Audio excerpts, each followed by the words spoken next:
ассалому алайкум падарон, модарон, бародарон ва хоҳарони азиз, хуш омадед ба канали Ҳамнаво. Бо шумо ҳастам Али Акбар. Дӯстони азиз, меҳмони олиқадри мо Бобои Қанд. Хуш омадед. Саломатитон навзай. Хуш бошен, обод бошен, худо нигоҳбонтон боша.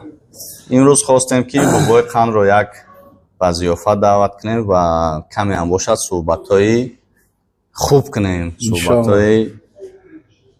мардум дида хеле суҳбатҳо не, суҳбатҳои мо суҳбатҳои оддии тарбияомез мекунем хати Бобои Қанд. Ба ин хотир аввал Бобои Қанд хатона як шинос кунед, дар бораи хатона як маълумот диҳед.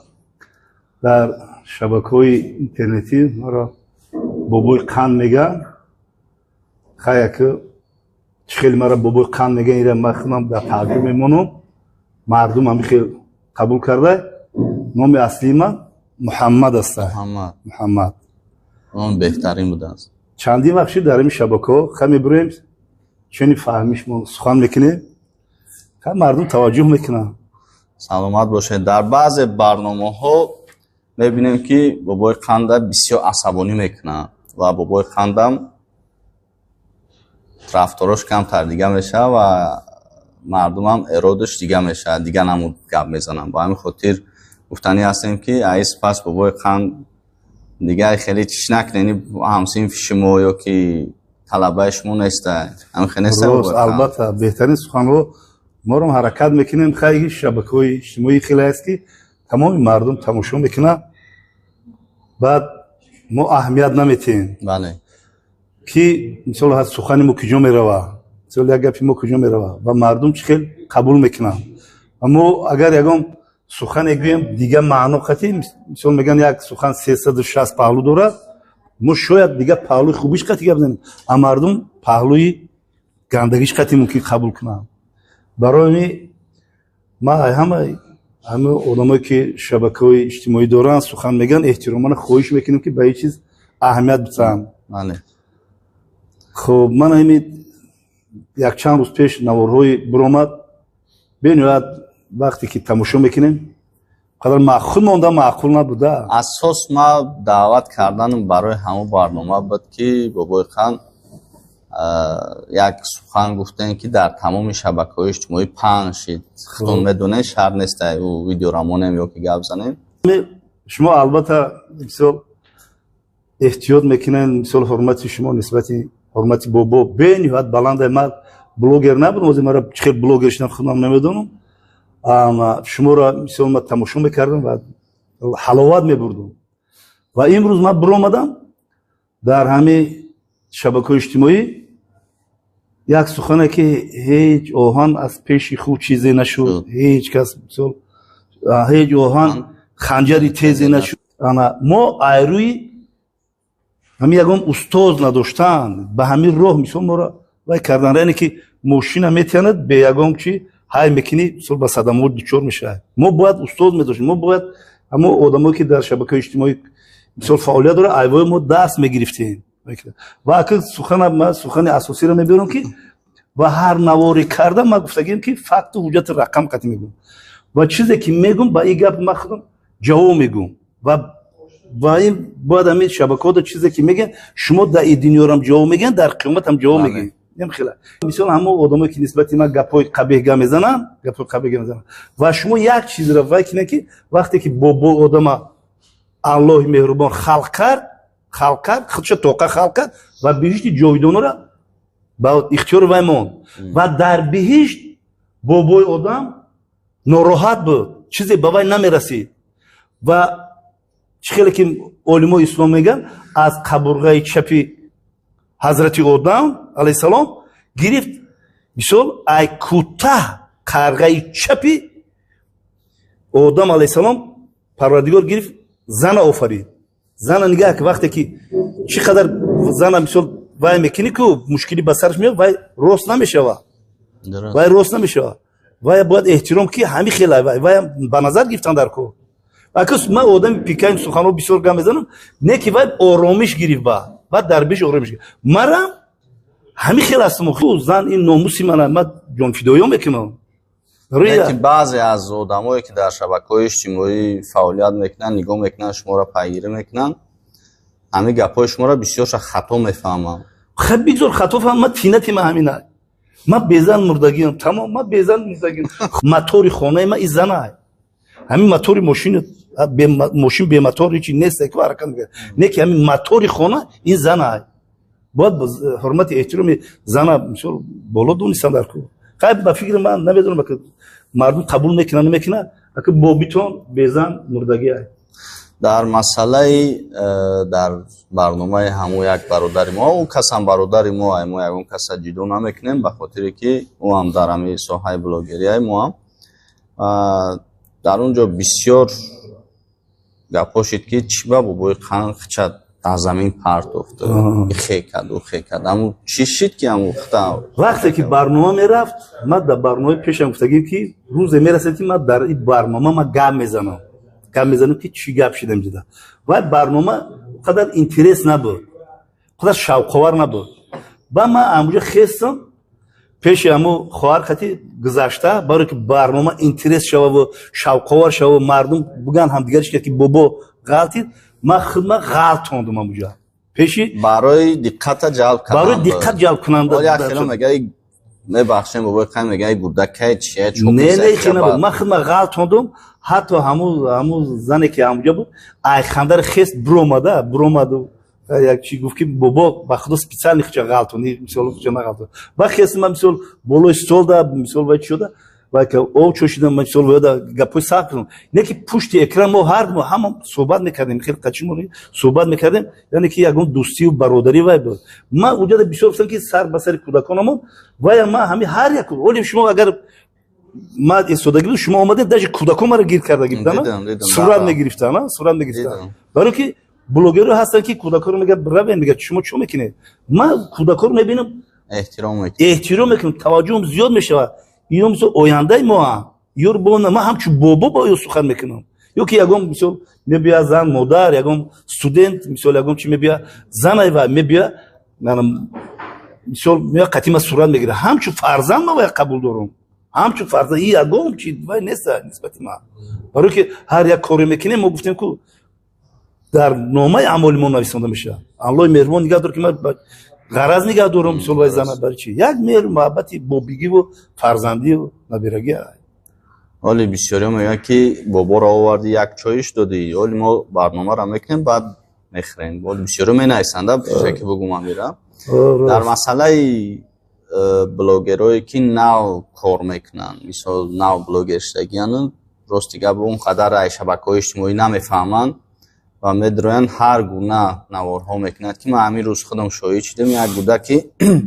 صنفی 5 یا 6 تلفن در دست مردم فهمونده استن همون کودک‌ها را شما چی گفتن این و گفتیم ما که رفته درسشون بخونن هم شما چی میگین در این مسئله من میگم که هر یک کار در مثال درآمده درونی او کار با او را میفهمی چیه من هم خیلی بلوگر شدم من نمیدونم ممکن مردم را هم خیلی وای کرده اول برای بلوگر شدن باید فکر میکنی که مکتب ژورنالیستی را بخونی یک علم بدونی تمام تاریخ بدونی تمام سخنران باشی اگه چخیل شدم اومدم نه که من توصیه نمیتونم برای مهم خود مونده یکم تربیت فرزند مثلا ما فرزند داریم دویم همین نورسو باید علم بآموزن مکتب بخونن دانش بخونن زبانهای خارجی را مثل وای کنن ای خود کنن هزار گپ زنی سرون یک مردم یک گپ میبیا گفتم که همون جایی چیشه میگیرد با تی از سخنی من گپ میزنم حاضر در شبکه‌های اجتماعی پخش شد که شما ماشین گرفته ده تاکسی زدستن کیف کردن میگردن میگن نه میرم مردم دیگه خیلی میفهمن مرا بسیار کمتر مینیسن میگن که همین مسافر میزنه 50 تا با نوار میکنن میگن نگاه که چه خیلی گپاش میگه پروسه مسافر دیوونه میگه انا از دهان ختم بشنم بچه خود چیرمی ویدیو را میکنیم میگم من کیفیت میبرم گاز میتم میگردم داد وقتی که من ای قشلوق ای ده ما آدم قشلوق ده کلان شدگیم قشلوق ده تمام عمری هستی ما قشلوق گذشتگی 2 سال 3 سال شد من نو شهر اومدگیم البته هفته باز کار میکردم هفته باز میبرم فقط گجو ما یک چی داشتیم فقط دنگره 2 گره دنگره برای چی من میرم دنگره ده میگم که وطن ما چی ما همین گاب میزنم گریمید میکنم که عمری ما در راه دنگره گذشت درباره تونل‌ها و چی با ساعت‌ها من نقل میکنم قصه میکنم که مثلا جون در کپی دست میشه. وقتی که الکترومبیل خط شهر میبینم کو شهر میبینم باوریم نمیبیه. یک جای دوشنبه میرم راگو میزنم این قدر جور میبینی یا موسی پتوس میگیم کو با خودم ما میرم حیران میشیم این قدر پیشرفت و ترقیات این قدر با سرعت کیهانی پیشرفت کردیم ما ما کیف نمیکنم کیف ما درجه بعد ما چه گاز نمیتونم راه رو نگاه میکنم با چه گاز نمیتونم کیفوت گازوات کردن مثال همیا ما الحمدلله مثال شوکه سپیرتی نوس نمیکنیم یک دانه نمیکنم ما الحمدلله یگام کاری وان خیلی کیف ما درباره پیشرفت و ترقیات تاجیکستان رو میبینم کیفوت میگم کامنتاریایی که شما دا میکنن میخونن هر یک تاش یا نه هر یک شما نمیخونم من یک کمیش میخونم البته میخونم میگم بیا نمیفهمم این مردم چوی خیلی قطعا من ممکن بشناسی بیاین قطع شما ما صحبت میکنم یگام جو چی نیست اگه چی در کنم مثلا کمیتر قبه نامه دین مبین اسلام بگیرن نامه عمل تسیام میکنی خوبی میمونه خوبی البته باش ما باز خوب میکنی وقتی اخیر دیدیم که یک سه نواری پندومیز نصیحت انشالله میکنه حرکت میکنه که بسیار مردم توجه میکنن بسیار میکنن حرکت میکنن. باز گفتم که من بسیار شما را اینمی حاضر استاد بگم وای نمیشه برای که شما در این جدا هستید مرا بسیار بگین من این روح من این خیل کم در کو ما در خیل نبود یک تا بود یک تا دودی خدا بود اما چی اساسیت بلوگی امریکا دود بهترین انسان وای مرا هم خیل وای کرد من نتونستم ما شکرانه این دولت این ملت کنیم روزای سختی رو گذروندیم علی اکبر جان ما سین سال شما را فهمید خیلی یوشن همسالای پسران من سه دوره رو گذروندیم که یکم دوره سیوز مردم همسالای ما میدونن دوره سیوز چی بود دویم متیشترین دوره جنگ شهروندی که تاجیکستان هیچی نبود تاجیکستان پاره بود تاجیکستان مردمش بسیار گریزه شده بودن بسیار وای رفتگی بودن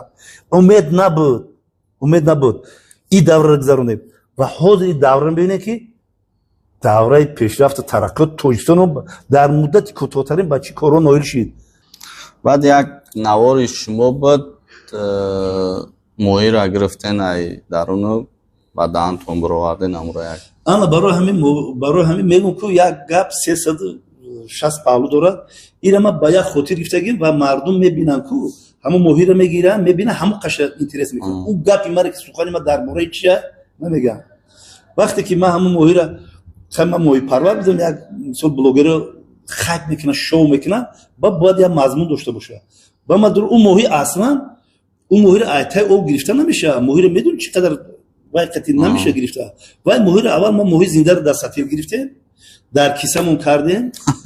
بعد درون او پریدیم و وای